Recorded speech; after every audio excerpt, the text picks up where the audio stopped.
जी। तो इनको हमने बिल्कुल चारों तरफ से ऐसा घेर दिया है कि अब ये कहीं बचने वाला नहीं है, चाहे वो इन्वेस्टिगेटिंग ऑफिसर हो, चाहे सीनियर जी। अधिकारी हो, चाहे पुलिस कमिश्नर हो, चाहे दिल्ली का सीएम हो।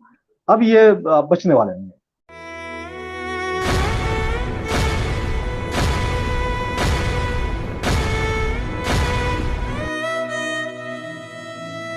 नमस्कार, मैं हूं सुमित आजाद और ग्लोबी न्यूज की एक और महत्वपूर्ण लाइव में आपका बहुत बहुत स्वागत है।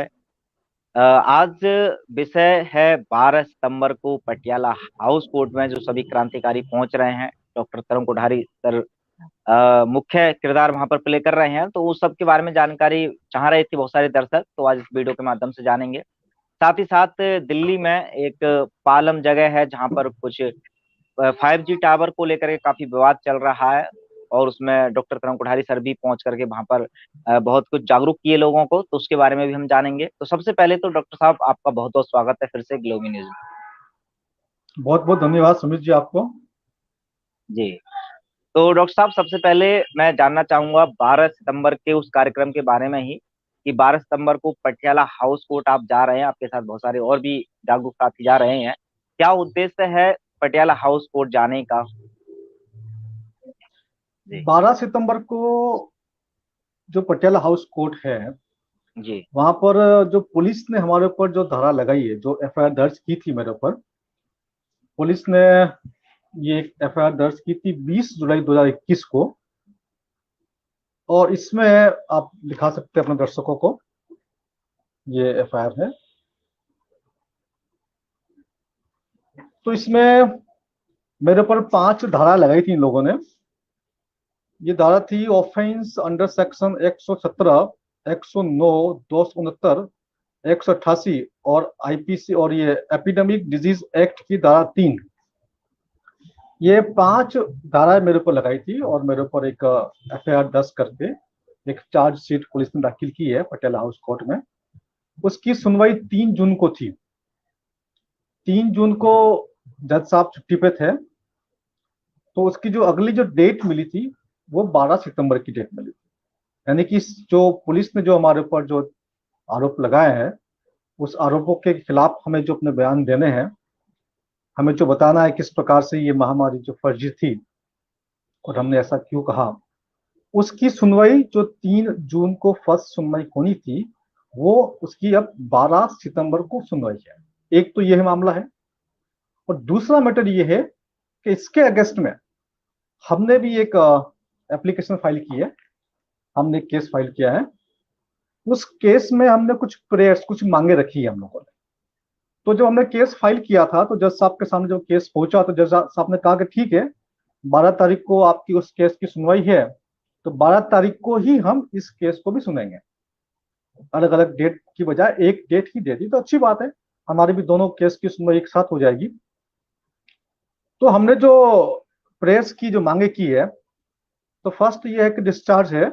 और सेकंड जो है, हमने ये लिखा कि भाई to record a finding as per section 340 of the criminal procedure code against investigating officer Sri Ajay Kumar and other senior police officers, including Commissioner of Police, for their act of commission and omission by misusing the process of court to harass the innocent applicant, who is highly qualified doctor holding master degree of the MD। तो हमने ये कहा है, court से कहा है कि 340 criminal procedure code की धारा 340 के अंतर्गत जो सब इंस्पेक्टर है जिसने हमारे ऊपर आरोप लगाया, उसको इन्वेस्टिगेट किया जाए। साथ में जिन जिन सीनियर अधिकारी के कहने पर किया, उनको इन्वेस्टिगेट किया जाए। और साथ में दिल्ली पुलिस कमिश्नर को इन्वेस्टिगेट किया जाए, क्योंकि उन्होंने अपने पास जो अधिकार थे, उन अधिकारों का मिसयूज किया है। नंबर एक। नंबर दो, हमने मांग की है कि direction as per section 340 of criminal procedure code to the registrar और any authority of this honourable court to file a complaint as per section 343 of criminal procedure code before the magistrate having jurisdiction against investigation officer Ajay Kumar and others under section 52। अब हमने बोला किस किस section के अंतर्गत इन सब के खिलाफ केस होना चाहिए। अंडर सेक्शन 52, 192, 193, 201, 211, 218, 166, 115, 304 ए, 304 सेकंड, 409, 469, 471, 474, 500, 501, 120 बी और 34। ये आईपीसी की धारा हमने बोला कि ये जो अधिकारी थे उन अधिकारी के खिलाफ ये धाराएं बनती है। तो इन धारा के अंतर्गत रजिस्ट्रार को आदेश दिया जाए कि भैया इनके खिलाफ इस धारा के अंदर केस दर्ज किया जाए। ये हमारी एक मांग है। सेकंड, जो इसके अलावा जो हमारी मांग है, एक जो नेक्स्ट मांग है हमारी, order under section 342 of criminal procedure code directing state of Delhi to forthwith pay interim compensation of rupees 10 crore to applicant Dr. Tarun Kothari for violation of his fundamental rights due to false and frivolous charge।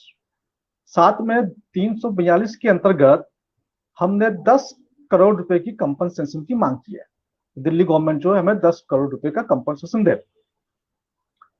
Next जो है हमारा, इसके साथ में हमने मांग की है forwarding a reference to Delhi High Court and Supreme Court under Section 15(2) of the Contempt of Court Act 1971 against IO and other police officers, including the commissioner। इन सब के खिलाफ एक कंटेम्प्ट ऑफ द कोर्ट भी होना चाहिए। तो इसकी सूचना आप हाई कोर्ट को दो और सुप्रीम कोर्ट को दो कि भैया ये जो लोग हैं इन्होंने कंटेम्प्ट ऑफ कोर्ट भी किया है। नेक्स्ट जो हमारी मांग है कि ये जो कॉन्स्पिरेसी थ्योरी थी उस थ्योरी की जांच की जाए। Directions as per laid down this to the commissioner of police. Police commissioner को डायरेक्शन दिया जाए to investigate under supervision of this honourable court. इस कोर्ट के सुपरविजन में इन्वेस्टिगेट करें the conspiracy hatched by vaccine mafia and media in running false narratives and conspiracy theories and thereby responsible for murder and lifetime disabilities of many people। जो बहुत सारे लोगों का मारा है और जो बहुत सारे लोगों का जो लाइफ टाइम डिसएबिलिटी हुई है उसके खिलाफ जो वैक्सीन माफिया है और जो मीडिया है इनके खिलाफ भी पुलिस कमिश्नर एक जांच करे कोर्ट के सुपरविजन में।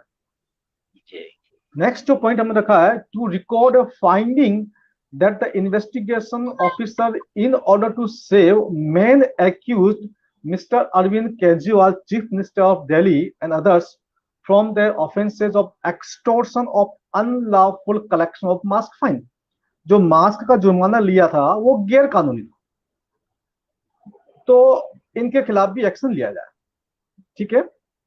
साथ में लिखा हुआ to issue non bailable arrest warrant against the IO and co conspirators including mister Arvind Kejriwal chief minister Delhi as per provision of section 341D criminal procedure code. तो इस धारा के अंतर्गत चीफ मिनिस्टर अरविंद केजरीवाल और दूसरे जितने भी अधिकारी हैं उनके खिलाफ एक नॉन बेलेबल अरेस्ट वारंट जारी किया जाए। ये हमने अपनी मांग रखी, जो हमने जो केस फाइल किया है उसकी ये मांग रखी है। तो देखिए अब ये जीतते हैं या हम जीतते हैं। अब मैं कह रहा हूँ जो भी इन्वेस्टिगेशन जो ऑफिसर होगा उसकी रातों की नींद तो हराम हो चुकी होगी अब। बिल्कुल। अच्छा डॉक्टर साहब, तो ये 12 तारीख को तो खैर पहली सुनवाई होगी एक प्रकार से इस वाले केस की, तो बाकी का आपके वाले की ये दूसरी हो जाएगी। तो इस सुनवाई से पहले अभी तक जो आपने फाइल किया केस, तो क्या दूसरी पार्टी की तरफ से कुछ भी रिस्पॉन्स आया या उनकी तरफ से कोई ऐसी एक्टिविटी की गई या प्रशासन ने कोई ऐसी एक्शन ली आपकी शिकायत के बाद? कुछ ऐसा रिस्पॉन्स आया है अभी तक, या ये पहली बार ही होगा कि 12 सितंबर से ही इस केस की शुरुआत होगी? नहीं, एक्चुअली में केस फाइल होने के बाद जो फर्स्ट हियरिंग जो होती है वो फर्स्ट हियरिंग 12 तारीख को ही है। तो 12 तारीख को ही नोटिस सर्व तो हो गया होगा, लेकिन 12 तारीख के बाद ही मालूम चलेगा, है ना। तो 12 तारीख को जज उनसे पूछेंगे, बात करेंगे कि भैया ये आपके ऊपर आरोप ये है, आपने जो आरोप लगाया है वो तो अलग किस्सा है, पर इन लोगों ने जो आपके ऊपर आरोप लगाया है इसका भी आप जवाब दीजिए, है ना। अच्छा, मैं आपके दर्शकों को एक बात और बताना चाहता हूँ। इसके साथ साथ हमने दिल्ली हाई कोर्ट में एक केस और कर रखा है। दिल्ली हाई कोर्ट में हमने एक केस और किया है, क्वेश्चनिंग ऑफ द एफआईआर। वहां भी हमने केस किया, वहां भी बताया कि जो एफआईआर है वो गलत है, हाँ। और ये सारे के सारे जो है फॉल्स चार्जेस लगाए गए हैं। जी। तो वो उसका उसकी सुनवाई अक्टूबर के अंदर। जी। तो इनको हमने बिल्कुल चारों तरफ से ऐसा घेर दिया है कि अब ये कहीं बचने वाला नहीं है, चाहे वो इन्वेस्टिगेटिंग ऑफिसर हो, चाहे सीनियर जी। अधिकारी हो, चाहे पुलिस कमिश्नर हो, चाहे दिल्ली का सीएम हो। अब ये बचने वाले नहीं है। बिल्कुल, चलिए बहुत बढ़िया। और इस सबके लिए बहुत बहुत शुभकामनाएं, सब लोग साथ में होंगे तो जरूर जीत होगी। बाकी का अब इसके बाद क्या होने वाला है वो तो खैर अब 12 तारीख के बाद ही पता चलेगा। अब बाकी के जो और साथी हैं जो आपको देख रहे हैं हर बार की मैं भांति, वो इसमें आपका हमेशा आपसे साथ ये देना कहना चाहते हैं। चाहूंगा, हाँ, जी। जी। जो 12 तारीख को जो भी लोग इस पूरे मामले को, जो लीगल बैटल हम कर रहे हैं, एक कानूनी लड़ाई जो हाँ। लड़ रहे हैं, इस कानूनी जी। लड़ाई को समझना भी जरूरी है। जी बिल्कुल। देश के प्रत्येक नागरिक को कानूनी लड़ाई पता होनी चाहिए, नंबर एक। नंबर दो, बिल्कुल। देश के प्रत्येक नागरिक को किसी भी केस की सुनवाई सुनने का अधिकार है। मतलब कोर्ट जी। में जाकर के वो किसी भी केस की हियरिंग सुन सकता है, समझ सकता हम्म। है। ये भी एक प्रकार से न्यायपालिका की मदद ही है। जैसे हम मान लीजिए आम बिल्कुल सही जनता यदि बात है। कानूनी पहलू को समझती है, हम्म। तो ये भी एक प्रकार का जुडिशरी जुडिशरी की हमारी जनता की ओर से हेल्प है। तो मैं चाहूंगा जी। कि इस पूरे मामलों को समझने के लिए, इस लोग पूरे आए। लीगल तरीके को समझने के लिए, कानूनी कार्रवाई को देखने के लिए, सुनने के लिए और बिल्कुल। न्यायपालिका की मदद करने के लिए आप लोग अधिक से अधिक संख्या में आ सकते हैं। बहुत बढ़िया। तो उसी के लिए कोई अगर टाइमिंग या जगह वो आप बता पाएं कि जो दर्शक वहाँ टाइमिंग तो जाना वही है, चाहें। हाँ, सुबह सुबह 10 बजे 12 तारीख को पटियाला हाउस अच्छा। कोर्ट में ये जो मामला आएगा, तो उस समय हम सब लोग मिलकर कोशिश करेंगे कि पूरे जुडिशियल सिस्टम की हम मदद कर सके। बिल्कुल। अच्छा डॉक्टर साहब, जैसे अब दिल्ली सरकार के ऊपर तो चलिए आपने हमला बोल दिया क्योंकि उन्होंने जो है गलत तरीके से मास्क के नाम पर जो चालान वसूले उस पर एक मुकदमा बनता है।